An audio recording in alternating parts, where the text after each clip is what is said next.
Lollipop Man. Mortimer's effulgence protected us once more. He led the way through the black mist towards the house. Cracks, pops, high-pitched whistles sounded out around us as black mist tried to penetrate the effulgence. I followed a few feet behind him, one hand holding my cane and the other behind me, dragging a battered carcass. Steed, limbs in awkward directions, spine jagged, face flattened. The broken spirit watched me, a docile look on his face. I pulled Steed over the first step of the porch. He morphed into a middle-aged bald man in a short-sleeved shirt and suit trousers. Steed wore his watch with the face on the inside of his wrist.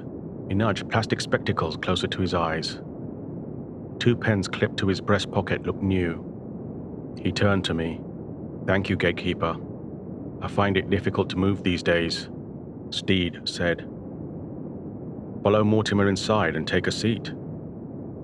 Steed touched his fingertips together and strode into the house. I turned to the mist. Uttering a mantra, I focused.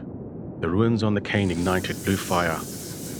Whoosh, I swung it in a large arc, unleashing a blue beam that fanned out, thrusting black mist miles back. The empty void became filled with the desert wind howling around me. Sometimes I'm just in a bad mood. I turned and walked inside my home. Entering the lounge, Mortimer had taken up his usual spot on the rug next to the fireplace. Steed sat in the guest armchair, watching the flames. I took my seat. I turned 17 when I got the job as a crossing guard. Loved that job because it was easy. I guarded pedestrians as they crossed the road. I know, I looked funny, as I had to wear a chunky high-visibility jacket and matching hat. I carried this huge stop sign. Steed smiled. Kids loved it. They called me Mr. Lollipop Man. He gritted his teeth. I was getting them across a busy road safely.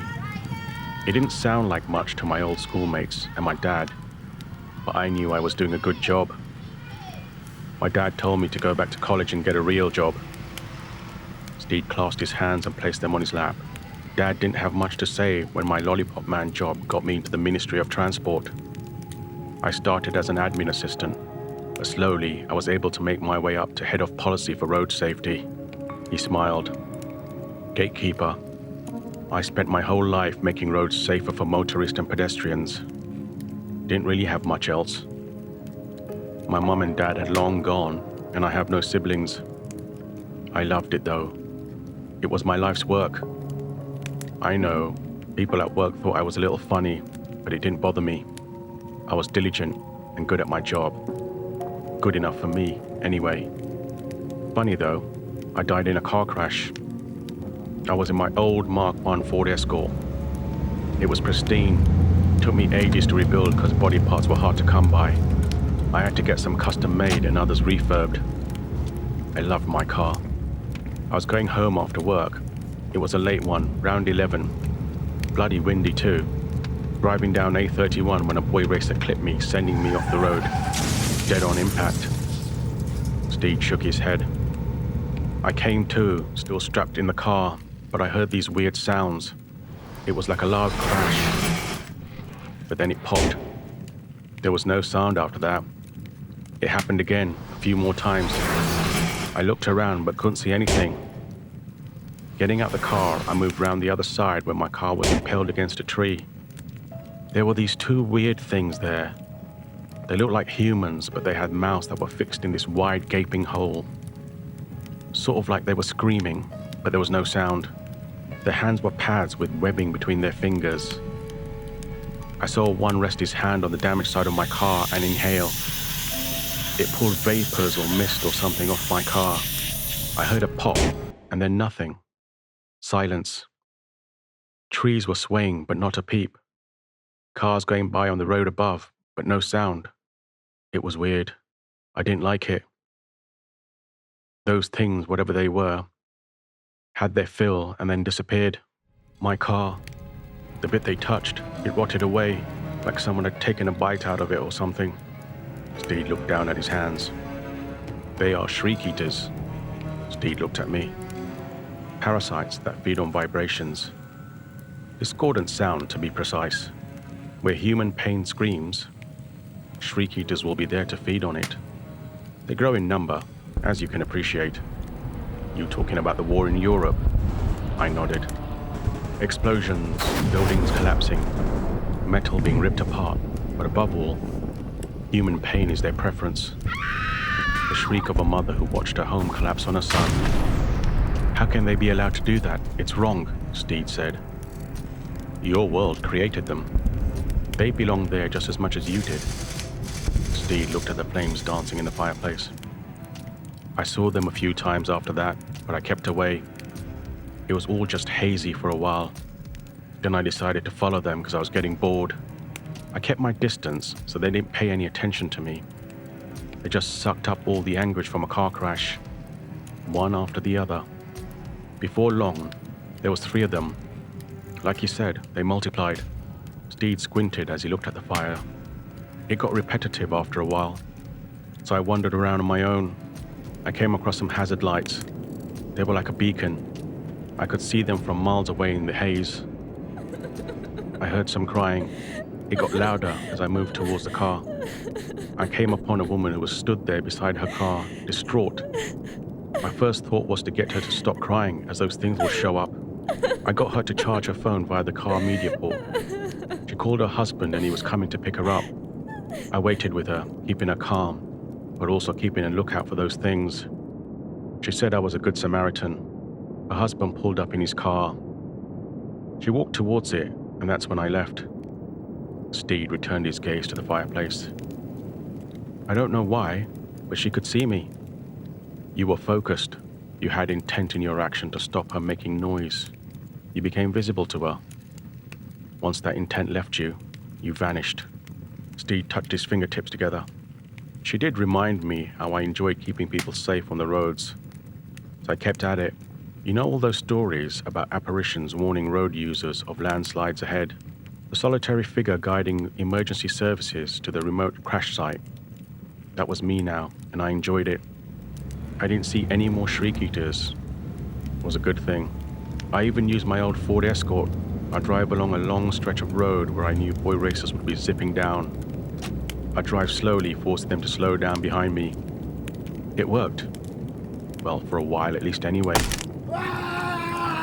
Steed's arm twisted back at the elbow and shoulder, snapping. His knees dented as if a huge weight had been placed on them, forcing them to crack against the joint. Steed kept screaming as his ribs stuck out from his torso. His face cracked as the side of his skull caved in. Do you see what they did to me, gatekeeper? Let me tell you, boy racers that just got their licenses would try and emulate those films. They'd race each other at the abandoned warehouse. I followed some shriek eaters down there. That's how I found out about it. I had to do something before they killed themselves. I drove down there, but the kids weren't there. I waited, but there was nobody around. I got back in my car. I was rammed off the road and straight into the side of a building. A car drove into my side, smashing it into a wall, slamming my head into the side of the car.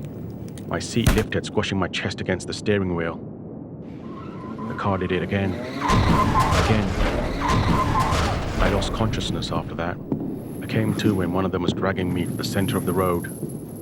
The car backed away and then drove over me again. That thing came to me and leant into my face, inhaling my screams. The car just waited there. I could see the driver. Steed looked at me. It was a regular boy racer. Blood and goo poured out of the cracks in Steed's skull. It covered his eyes, his nose, his mouth. Why was he attacking me? I looked at Steed. Shriek eaters can devour noise, but they can also send it the other way. A vibration. A whisper, if you will, sent deep into the mind of an impressionable soul, encouraging him to commit an act he otherwise would not. I said, "What will happen to the boy?" I kept my gaze on Steed. He drove over me a few more times, each time the car stopped, and that thing fed on my screams before he drove over me again. After a few more times, I stopped screaming. It was horrible. I was falling away, fading into nothing, but I had no energy to scream, so I didn't. Steed looked at Mortimer. You found me, both of you, and brought me here. Steed's form returned to that of when he was alive, a regular middle-aged man. "Shall we go to your door?" Steed looked at me. "You didn't answer my question about the boy. Will he pay for what he did?" "In due time," I said. "I'd rather he didn't if that's okay. It wasn't his fault, and he was only a teenager. They should be given a little slack to make mistakes." I smiled. "Everyone, even the great goddess in our sky and the mighty one whose temple looms above us, pay for their actions. It is universal law, and it is his will." I placed my right hand on my heart. "What examples would they set to us if they did not?" I stood up. Steed stood up. He pressed his fingertips together. "I mean, if I have a say, cut him some latitude, please, gatekeeper. What will you give in return? What you need, gatekeeper, whatever it is, take it," Steed said. "That's very noble of you, Steed. But you paying for his actions will hinder his progression. I will not do that to him. Now, come with me," I said. Steed followed me out the lounge where I turned left and walked ahead. Mortimer fell in behind him. We walked past the staircase until we reached the fourth door on the right, where I stopped. Steed came up and stood beside me. Mortimer remained a little further back. I opened the door to reveal a long A road. It was dark and windy. Cars could be heard coming and going in the distance. "I'm going back to where this all started," Steed said. "Yes, but not to assist motorists. Rather, to hunt shriek-eaters. Do you believe you can do that? If I don't, they will hurt others?" I nodded. "I'll do that, but how do I defeat them? They tore me apart last time, and I couldn't do a damn thing. Just like you used your Ford Escort Mark I to slow or erase us down. Did you really think you were driving a metal car manufactured in a car plant? That was all you, your will and your focus. Your intent, and you made it happen." I pointed at Steed's heart. "Everything you need is already there.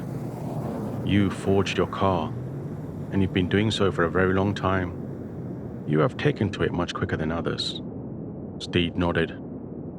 He walked through the door and transformed instantly. He was now adorned in his old Lollipop Man outfit. It glowed in the dark, and he carried a big pole that had a stop sign attached to its end. I smiled. Not my cup of tea, but he can choose what he would like to appear as. I closed the door. Mortimer and I returned to the lounge, where he sat on his usual spot on the rug beside the fireplace, and I sat in my armchair. On the table, a single malt whiskey waited for me. I looked at the flames dancing on the logs. The world created shriek-eaters. Shriek-eaters created those that hunt them. There is a new one in their ranks now. I sometimes forget that it is always about checks and balances. The universe has to balance out in the end. It always does. Bear that in mind before you act. Goodbye for now. Stay safe. Don't die in your sleep. Godspeed.